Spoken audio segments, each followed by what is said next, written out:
উত্তরবঙ্গের সাংস্কৃতিক কেন্দ্র বলে পরিচিত বালুরঘাট বরাবর বামেদের শক্ত ঘাঁটি, কিন্তু গত লোকসভা নির্বাচনে হাত বদল হয়। তৃণমূল কংগ্রেস নেত্রী অর্পিতা তাসে ডিরেইলড বামরথ।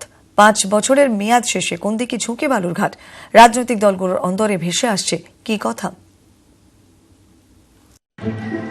এই কেন্দ্রে তৃণমূল কংগ্রেসের প্রার্থীকে নিয়ে প্রথম থেকেই অসন্তোষ ছিল তৃণমূল কংগ্রেসের জেলা নেতৃত্বের মধ্যে, যদিও সেই অসন্তোষ অনেকটাই মেরামত হয়ে গেছে বলে দাবি জেলা নেতৃত্বের এবং প্রার্থী অর্পিতা ঘোষের। দলের ডাউন দ্য লেভেল তারা নেত্রী গেছে, তারা জানে যে নেত্রী যেটা বলবেন সেটাই ফাইনাল, এবং এখন জেলা সভাপতি আমরা একসঙ্গে কাজ করছি, কোনো অসুবিধা নেই। সমস্যা মিটে গেছে বলে জানিয়েছেন তৃণমূল কংগ্রেসের জেলা সভাপতিও। সর্বোচ্চ নেতৃত্বের পক্ষ থেকে আমাদের প্রার্থীটা ঠিক করে দেওয়া হলো, তখন কিন্তু আর কোনো প্রশ্নের অবকাশ নেই আমাদের। প্রার্থীর বিরুদ্ধে দলীয় কর্মীদের ক্ষোভের কথা চাপা থাকেনি বালুরঘাটে, ফলে কটাক্ষ করতে ছাড়ছেন না বিরোধীরা। মানুষ জলের জন্য হাহাকার করছে, একমাত্র জলের জন্য, কিন্তু সরকারি তরফে কোনো ব্যবস্থা নেই। সাংসদ তিনি 1.5 মাস পরে তারপরে তিনি আসলেন, হুটার বাজিয়ে তিনি ঘুরলেন।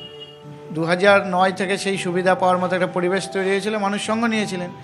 এখন দিন বদলেছে, দলের নীতি নেই, আদর্শ নেই, একত্রিত হয়েছেন, তার মধ্যে এখন দেখছে এখানে কিছু পাবার নেই। গত পঞ্চায়েত নির্বাচনে যেভাবে প্রশাসনকে কাজে লাগিয়ে অর্পিতা ঘোষ মানুষকে অপমান করেছে, ভোটারদের অপমান করেছে, ভোট দিতে দেয়নি, ভোট দেওয়ার পরে কাউন্টিংয়ে তাদেরকে অপমান করা হয়েছে, তাদের ভোটকে বিচ্ছিন্নভাবে নিয়ে এসে। বালুরঘাট লোকসভা কেন্দ্রে কংগ্রেসের তেমন কোনো অস্তিত্ব নেই, মূলত লড়াই এখানে ত্রিমুখী। তবে ভোট কাটাকাটির অঙ্কে জয়ের স্বপ্নে বিভোর বিজেপি। তাদের দাবি রাজবংশী আর আদিবাসী ভোট থাকবে তাদের দিকে, আর বামেরা আশাবাদী নিজেদের পুরনো দুর্গ তারা উদ্ধার করবে। উন্নয়ন মানে কি? মানুষের পেট বন্ধক দিয়ে উন্নয়ন হয়? মানুষ আমাদের পক্ষে আসছেন জন্য আমরা আশাবাদী এবং আমরা এখানে ভালো ফল করব। যে আদিবাসী বা রাজবংশীদের নাম করলেন না বাপি মোহান্ত, সেই আদিবাসী ও রাজবংশী ভোট বালুরঘাটে প্রায় 40%।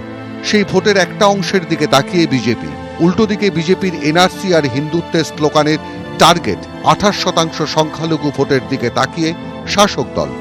যদিও ত্রিমুখী হবে আমার ধারণা, কিন্তু একটু হলে আমার ধারণা এগিয়ে আছে বিজেপি। এখানেই কাজ করছে ভোটের আসল অঙ্ক। কি করবেন সাধারণ মানুষ? তাদের বক্তব্যে মিশ্র ভাবনা। আমরা চাই আমাদের জেলা যেরকম শান্তিপ্রিয় জায়গা ছিল সেভাবেই শান্তিপ্রিয় একটা জায়গায় থাকুক। শুধুমাত্র কিছু বিল্ডিং হয়েছে, রাস্তাঘাটের কিছু সামান্য উন্নয়ন হয়েছে, অস্বীকার করার জায়গা নেই, কিন্তু তাই বলে সেটাতে সাধারণ মানুষের তেমন কিছু উন্নয়ন হয়নি। আমরা প্রার্থীকে দেখে ভোট দিই না, সেটা কোলার গাছ যদি প্রার্থী হয় তা আমরা দিদির উন্নয়ন দেখে আমরা ভোট দিব। এটাই হলো মূল কথা। কি বলছেন জনগণ? কোন এজেন্ডাকে তারা গুরুত্ব দেবেন আর এগিয়ে রাখবেন কোন দলকে? বালুরঘাট থেকে ক্যামেরায় জ্যোতির্ময় বসু ও অনুপ সান্যালের সঙ্গে তুহিন দাস চন্দ্র, নিউজ 18 বাংলা।